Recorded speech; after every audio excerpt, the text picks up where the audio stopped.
Hey everybody, Tori here, and I want to welcome you again. And I'm back again talking about the Watts case, and a couple things I want to say because I think this is interesting. I kind of got into some of the responses that the feedback from everybody, and it was really interesting. Some people were like, "You're all over the place. I can't follow you," and I'm like, "Okay." And somebody else, this was my favorite one. Jackie Davenport said this: "Heaven help this generation who live their lives on video for all to see, and the people who watch people living their lives on video and feel that you know these people and this is real life. It's not. This is also a tragedy, and I'm afraid if this mindset, public living, continues, we are going to see many more of these tragedies get real people." Now, I want to share with you what I wrote back to her because I think we have to either, how we relate to the issue is the issue. So I want you to just for a moment notice how you feel about that comment. Okay, now I'm going to share with you what I said to her. "Hi, Jackie. I think there's a wonderful thing happening here also. We are, as a community, reevaluating our values and are feeling connected to this crime in a way I have not seen before. So it may be very real to many of us. We as a community are deeply experiencing this. Even if it may not be our personal tragedy, it is one that we all are recognizing that we have a personal responsibility for. Things may not be simply things may not be simply to turn our back on things. It may be to talk, and talk some more. I, for one, would love to see a change in our culture around this. So perhaps we're becoming more real than ever before. Thank you for bringing this forward to me, Tori." And one of the things I think that's important is that, when we have that against this thing, how we relate to the issue is the issue. And I don't know this woman, so I'm just going to bring this up as a hypothetical because I'm not trying to analyze her. I'm just trying to share information here, which is that, maybe it's not the negativity that we think about us rehashing this because I know, and if you're a woman, this, sometimes it seems to a guy like we're bringing up the same conversation over and over and over again, but what we're doing is every time we bring up the conversation, we hear it differently, so we work it out by talking it out. And I think it's really wonderful to see men chiming in here as well, because we as a community are talking about this. I don't know about you, but I don't want to ever forget Shanann, Bella, and Cece. I don't ever want to forget what happened. I don't ever want to stop talking about this. And in that sense, I want their deaths to evolve in God's name. I want this to be where we come together as a community and move beyond that person's a sociopath, but take responsibility for how we can, like Nicole Atkinson did, be a good friend, be a present friend, be there. Somebody said to me, "You're just as obsessed and you just seem as, was it narcissistic as, I forget which of the players he accused me of being like." But here's the funny thing. I wrote back and went, "Yeah, I am narcissistic. We all are." I think the thing is that I also have a capacity for caring that I know narcissists who are criminal narcissists don't have. And have we been involved with them? We all have. We've all either been raised by them, we have had dinner with them, we have dated them, we have been in life with them. And I think that when we look at what this comment was about, and other people saying, you got to stop throwing around their tragedy. And we're not doing that. I don't feel that, I'm not anyway. I don't really want to hear really horrible cursing things. I want to hear what's the solution.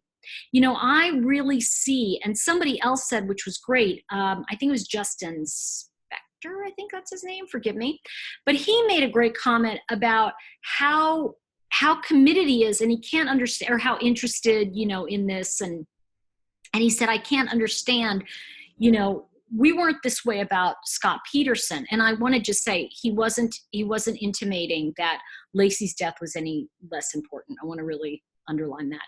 The point he was making was that all of a sudden there's these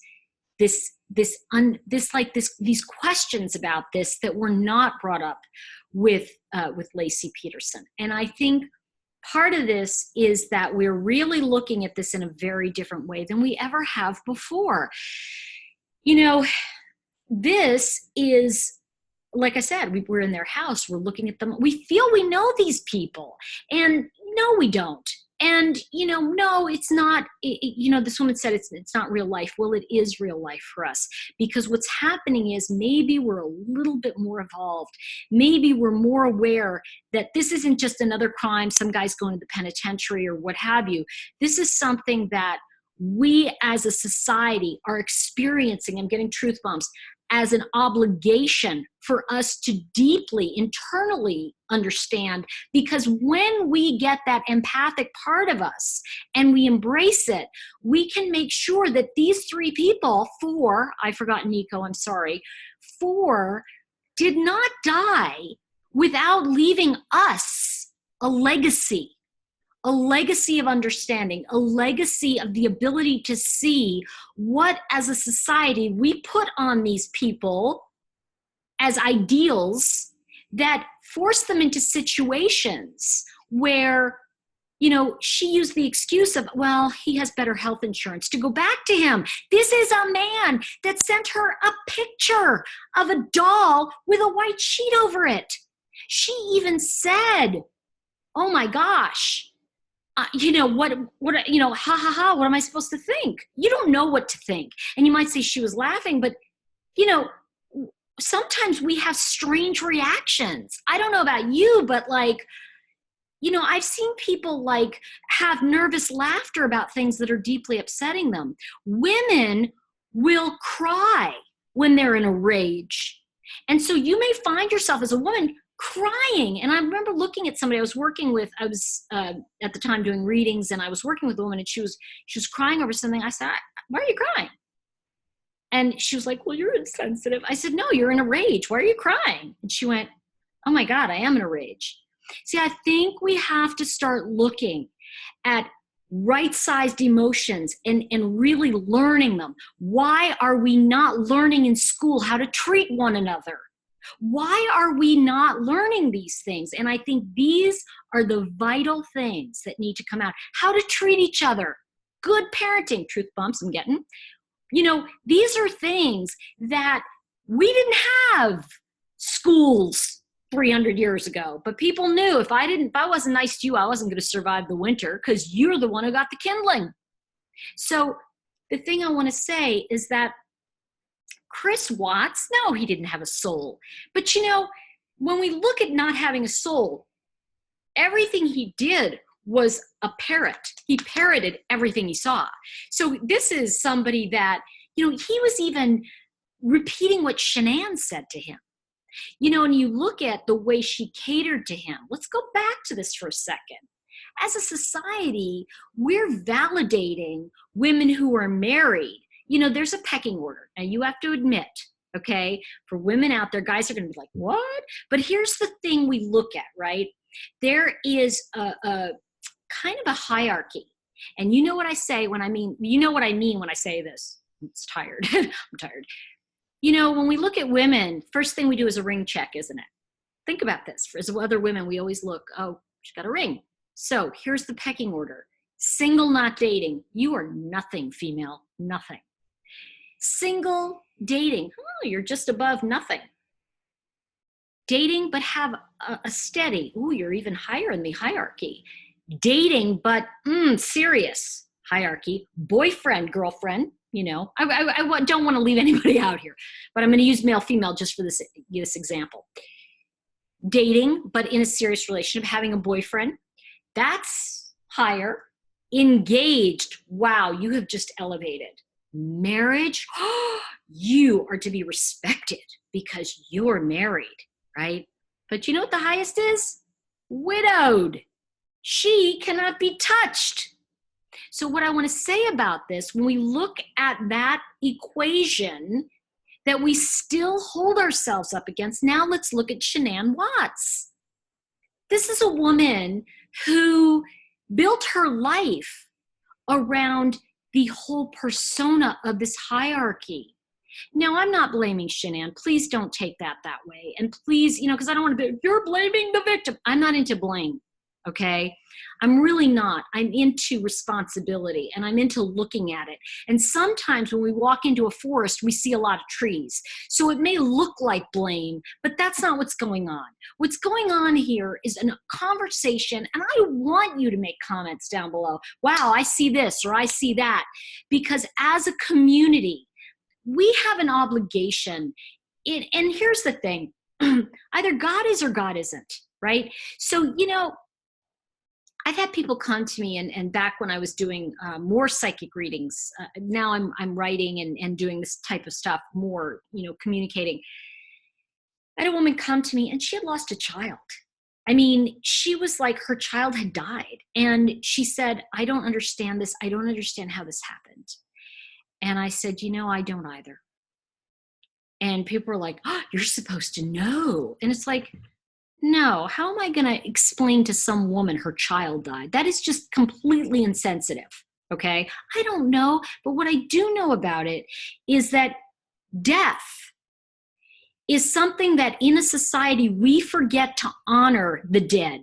And maybe we need to be really honoring these 4 people that were murdered and taken from us.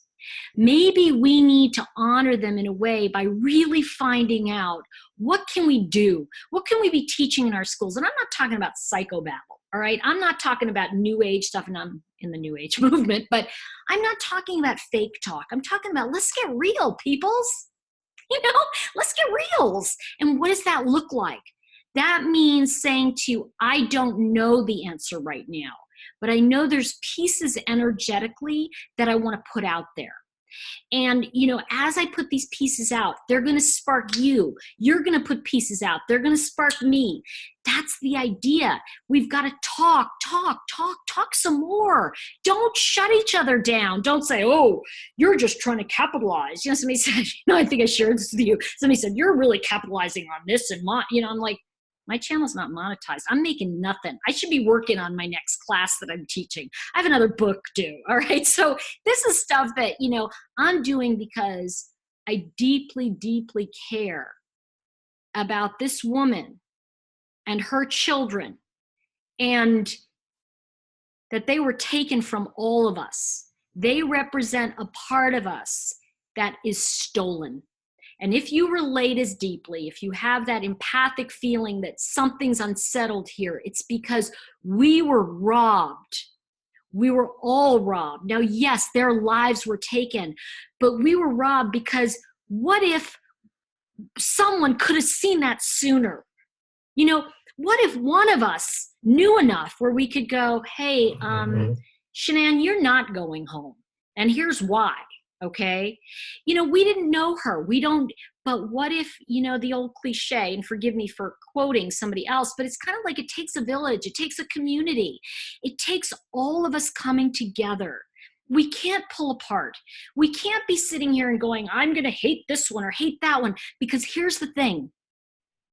In order to honor Shanann, in order to honor Nico, who did not get a chance to come here and bless us, in order to honor Cece and Bella and these families that are all in this drama together, all of us need to understand what we need to be sharing so that we can, as a society, help these people, bring them into the community, and not isolate them, not come up with these old ideas that because you're married, you're better. If you're married and you're happy, you're a great example for all of us. If you're enlightened, I want to hear what you have to say.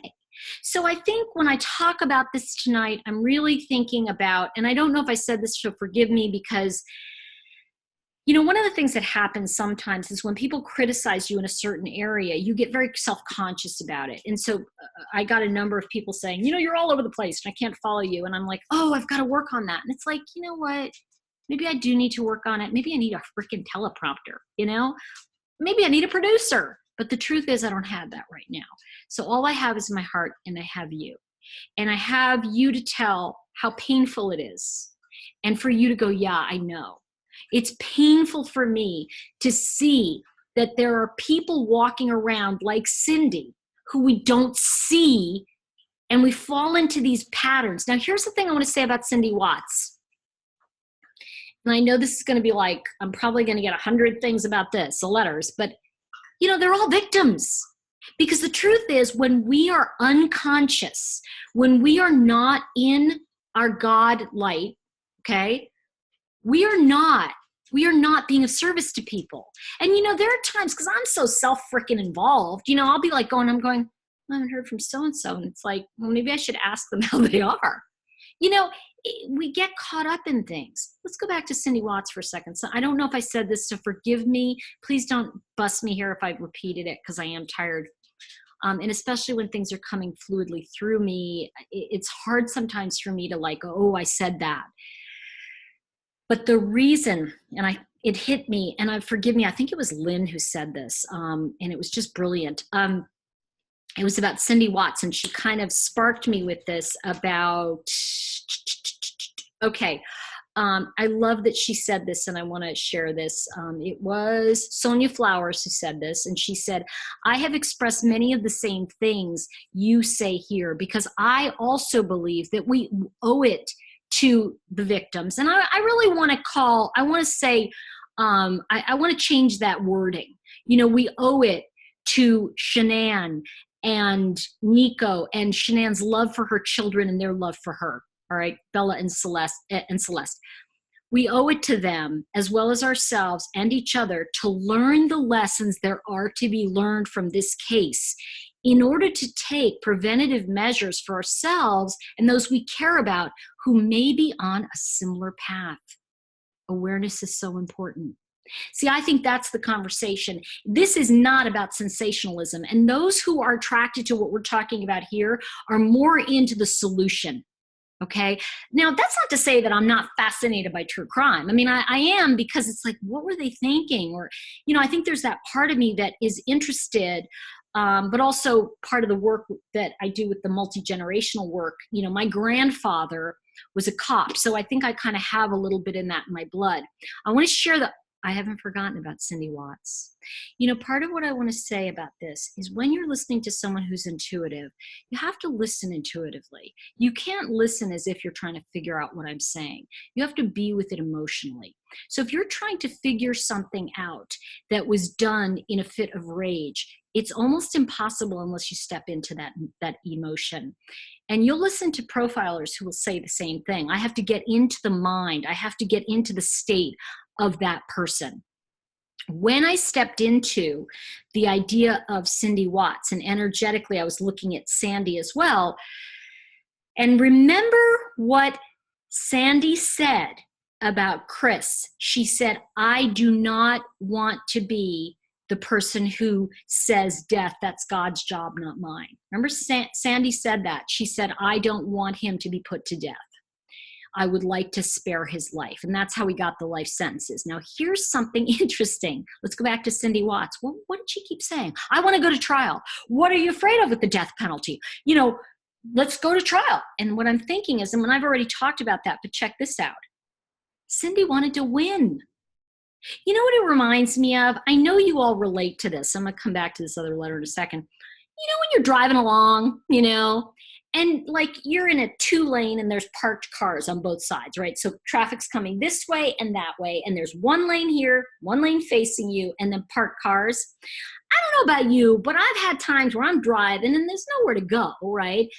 And I've had someone come up on the parked lane side, right? Because there's no cars. And they come up really speeding fast. And all of a sudden, I'm like, this other guy has pulled over and he's parking and I'm driving and this guy gets stopped. That's what Cindy reminds me of. You know, trying to pass people for no frickin' reason. You know, and that aggression, that upset, she was just trying to win. She wanted to go for the death penalty because she wanted to have the last say. He who needs the last word always loses. And that's something I'm trying to learn, folks. I got to tell you, somebody messaged me today and they said, I'd really like to, because I write books, I'm a writer. And somebody said, gee, I'd like to, work with you a little bit because, just I have trouble with people having negative thoughts about me and writing negative things. And I go, why you want me to show you that? That pisses me off. She's like, but here's the thing. That's why I have an assistant, because I can't handle that. I'm too sensitive. So I let her look at that stuff. Coming back to Cindy, we have to look at, ways in which we handle our vindictive side. And we all have it. I don't care. I don't care who you are. If you're here and you're empathic, you got it. And I'm going to tell you something else. If you spot it, you got it. So if you can see vindictive, you got vindictive. So what I'm trying to say here is, so what if you do? You're probably not out hacking up your family. What we need to look at energetically is when that changes or when it creates the perfect environment for toxic mold. Let me put it this way, toxic mold in the house, we didn't hear about that for years, but now we're getting perfect environments for it. Why not create a perfect environment to see when that's happening in society? And that's what I'm so excited about with all of you. And I love you all so much for being here because, first of all, I'm not alone. And that's the thing that's really scary to me, is sitting with this feeling alone that, oh my gosh, we've got to change this. So I really want this conversation to be about honoring these people that died and whose lives were taken. And look at the beauty of Sandy, Shanann's mother here, honoring her that she didn't want to take Chris's life. But let's look at this other side of, I've got to win. I have to have the last word. Now you can look at that bitterness and look at that meanness and recognize that that is all of our shadow side. We all have it, but most of us don't behave and act out on it. Or when we do, I don't know about you, but I'm like, oh, I'm being a little pushy, and that's who I am. I remember somebody saying that, you're being demanding. And I'm like, have you met me? So, and I met I have a new book coming out, and I met my publishing team, and I said that, it was like I met some of the new people, the new PR people, and on video and on Skype. And I said, because they were like, oh yeah, meet Tori. And I said, and just so you know, you're going to kind of go, did she really say that? So I'm going to apologize in advance for any snarky thing I say. So you can always call me on it. And that's the thing, is that knowing ourselves to that degree, being able to go, I'm going to do it wrong. I'm going to mess up. I'm going to insult you. And I'm sorry in advance. And I'm going to do my best to be on my best behavior and be nice. I think kindness, it's like the old thing, honesty without kindness is cruelty. So really, how are you speaking to a stranger about this stuff? How are you speaking to each other? And I think we've got to look at all of this. And I really feel it's an important part of it. Now, this is what I want to say, because I think we're going to wrap up in a moment, but I want to say, now Lynn made a great inquiry when she said about the victims as well as ourselves. Remember, she said that. And I wrote, brilliant inquiry, Lynn. I feel that this brings up a huge conversation for all of us. I feel it needs to be out in the open. What can be done? It's too late for Shanann and her children. However, I do feel it must be the beginning for us to talk about it. Those who are unconscious are those who want to shut this conversation down. I say we keep the dialogue open and it will reveal itself. God always has a plan. When we look at God or God is or isn't, somebody had asked me to talk about faith a little. And I said, I think faith is kindness in action. And, I have to tell you, I don't care really what your faith is. Believe in something, believe in yourself, believe in this world, believe in the goodness of others. And I think that something that we can look at with Shanann is obviously this woman was having another baby. Somewhere in her, she believed that the world was going to be good to her children. We owe it to each other to be kinder. And I want you to really just get that, going to the mat for somebody like Nicole Atkinson did. And I really want to look at, I really want to go like, be more like Nicole, but that's like, then the mistress's name was that. So I kind of want to change it, be more like Nick, be more like the best friend. What can we do to be a stand for each other? And what it really comes down to is loving someone,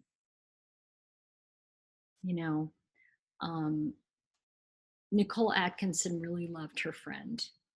And I think we all relate to that profound loss of a friend. And in this case, it was heinous and obvious, and it's just beyond, it's in some ways it's beyond comprehension.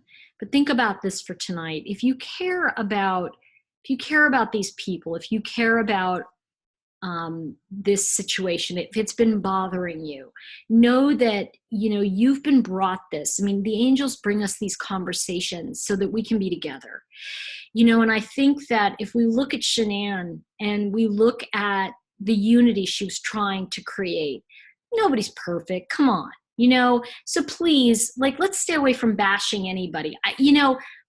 I don't even want to, it's not so much Chris's evil. It's more that he committed murder and he's doing his penance.